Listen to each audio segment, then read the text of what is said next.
Alam mo ba na ang mga lumang paraan ng pag-iimpok ng ating mga lolo at lola ay mas matalinong solusyon pa rin ngayon kaysa sa mga bagong sistema? Halika't alamin kung paano. Ang paluwagan, sistema kung saan magkakaibigan o kapitbahay ay nagtutulungan sa pag-iimpok. Bawat miyembro ay nagbibigay ng pareho halaga kada linggo at may isa na makakakuha ng buong pondo. Mas mababa ang interes kumpara sa utang sa bangko. Ang community buying para sa bigas at pagkain, mas mura kapag bulk order.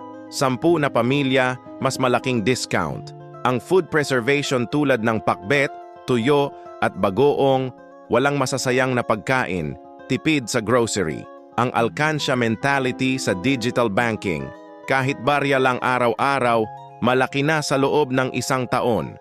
At ang extended family network, walang bayad na tulong sa panahon ng emergency. Mga simpleng paraan na napatunayan na ng panahon.